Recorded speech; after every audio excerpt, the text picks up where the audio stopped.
सावन का महीना चल रहा था। आसमान में काले बादल छाए हुए थे और गांव में लगातार झमाझम बारिश हो रही थी।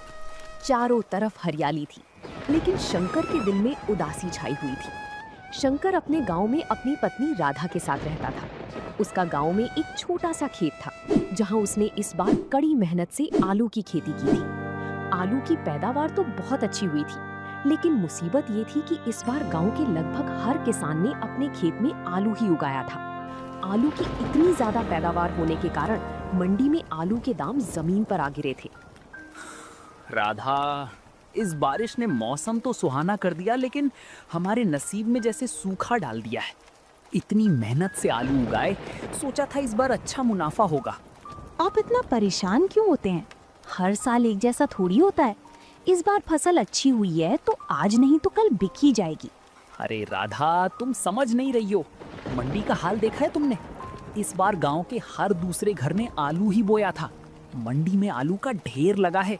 व्यापारी आधे से भी कम दाम लगा रहे हैं।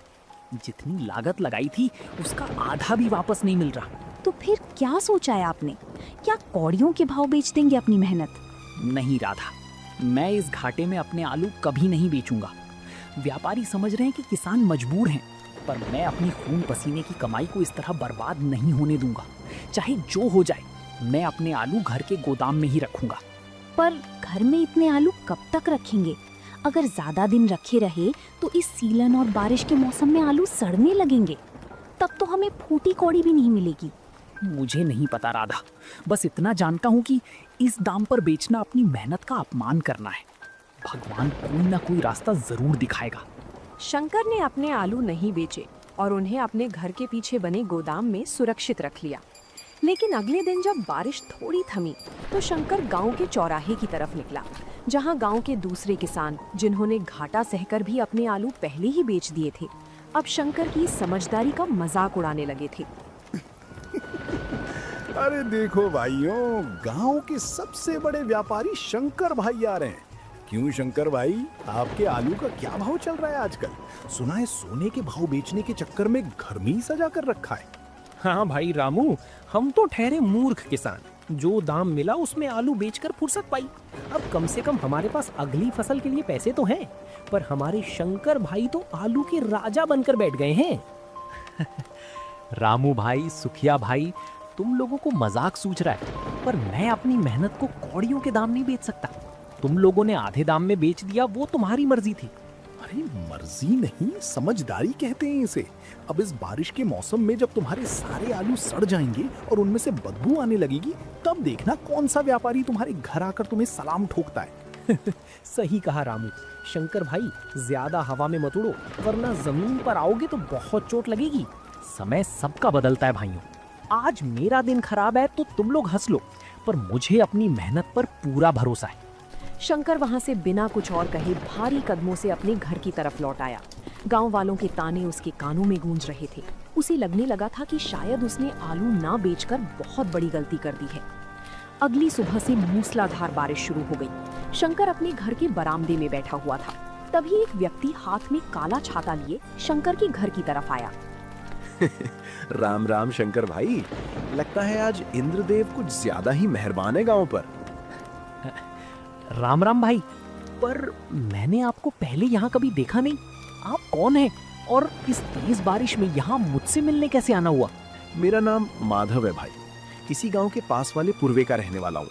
पिछले कुछ सालों से शहर में था, वहाँ एक बड़े चाट भंडार पर काम सीखता था। अभी 2 दिन पहले ही गांव लौटा हूँ। अच्छा माधव भाई, बैठिए। पर एक बात बताइए, शहर की ऐश आराम की जिंदगी छोड़कर इस कीचड़ और बारिश में वापस गांव क्यों आ गए, और मेरे पास आने का क्या कारण है? मैंने गांव की मंडी में सुना कि आपने इस बार बहुत ही शानदार आलू उगाए हैं, लेकिन दाम सही न मिलने के कारण आपने उन्हें कौड़ियों के भाव नहीं बेचा। क्या ये सच है? हाँ माधव भाई, सच ही सुना है तुमने।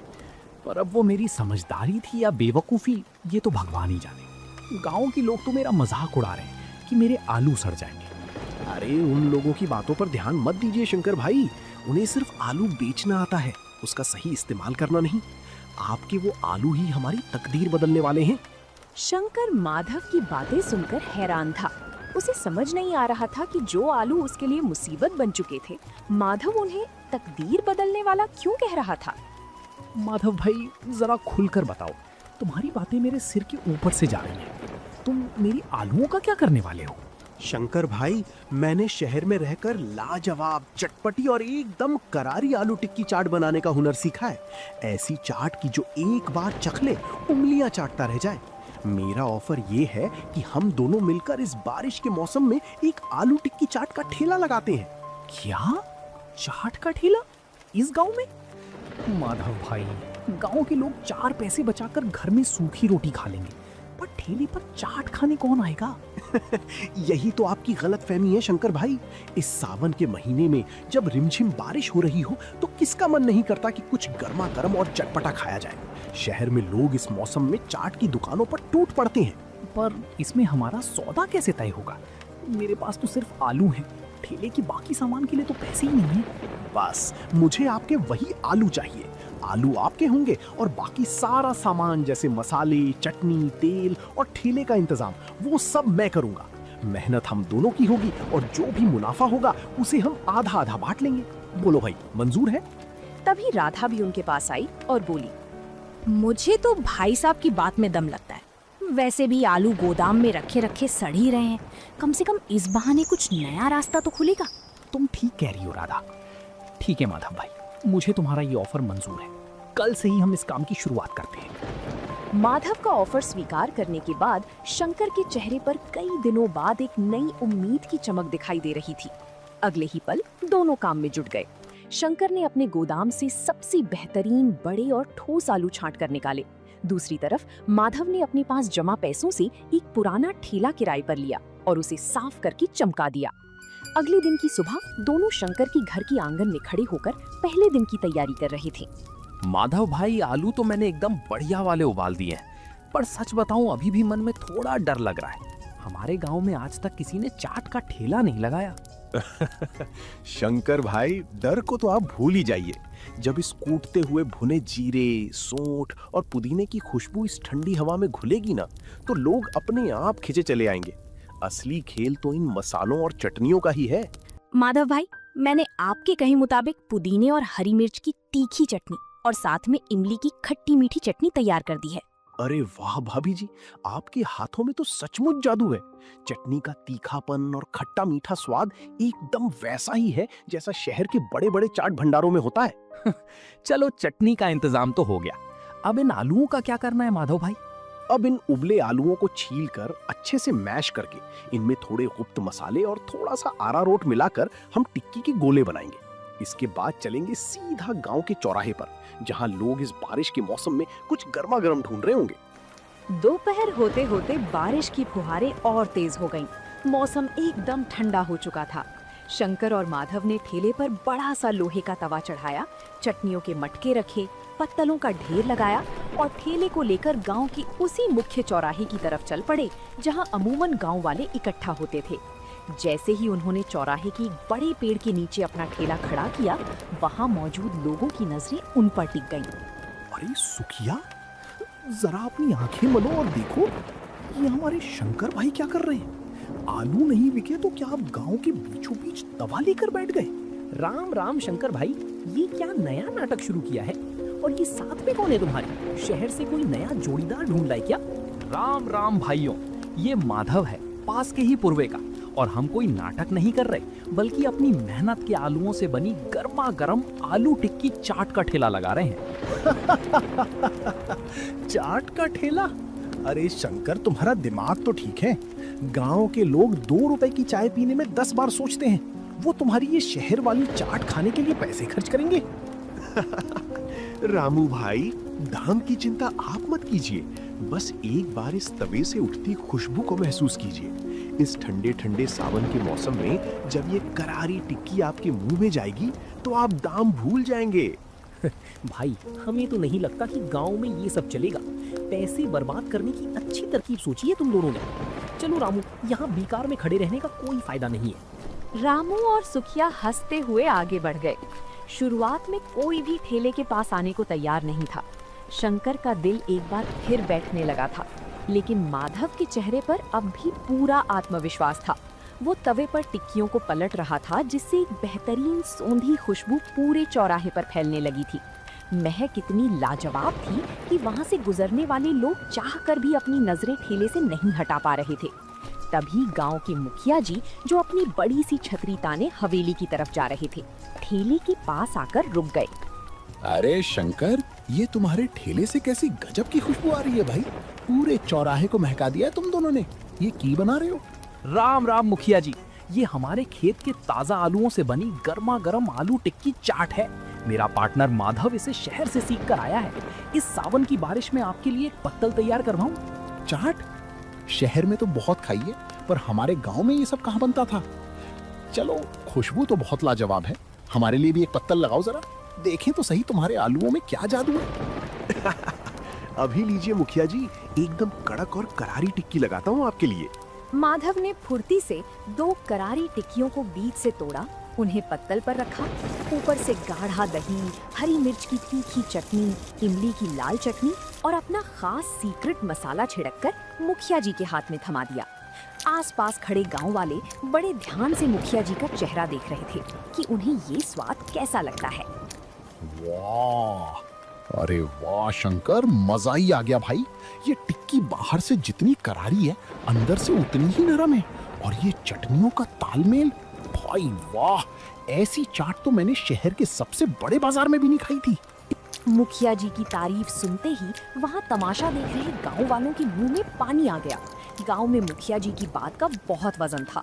जैसे ही उन्होंने पत्तल खाली की और जेब से पैसे निकालकर शंकर को दिए, वैसे ही दूर खड़े दूसरे राहगीर भी धीरे धीरे ठेले की तरफ कदम बढ़ाने लगे।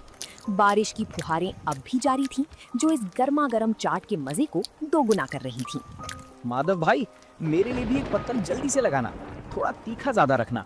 खुशबू देखकर अब और कंट्रोल नहीं हो रहा। भाई, 2 पत्तल हमारे घर के लिए भी बांध दो। इस सुहाने मौसम में ऐसी करारी टिक्की खाने का मजा ही कुछ और है। हाँ हाँ, सबको मिलेगी भाइयों, कोई बिना खाए नहीं जाएगा। शंकर भाई, जरा गोदाम से और उबले हुए आलू लेकर आओ, तवे पर टिक्कियां कम पड़ रही हैं। अभी लाया माधव भाई, तुम तवे को खाली मत होने देना। मैं अभी और आलू लेकर आता हूँ। अरे सुखिया, ये क्या हो रहा है? जो गांव वाले 4 आने खर्च करने को तैयार नहीं थे, वो शंकर के ठेले पर लाइन लगाकर खड़े हैं। हाँ भाई रामू, हमने तो अपने आलू औने पौने दाम में व्यापारियों को बेच दिए और हमें कुछ हासिल भी नहीं हुआ। यहाँ तो शंकर अपने आलूओं को सोने के भाव बेच रहा है। इसकी तो किस्मत ही पलट गई। शाम होते होते शंकर के घर का आधा गोदाम खाली हो चुका था और ठेले के गल्ले में पैसों का ढेर लग गया था।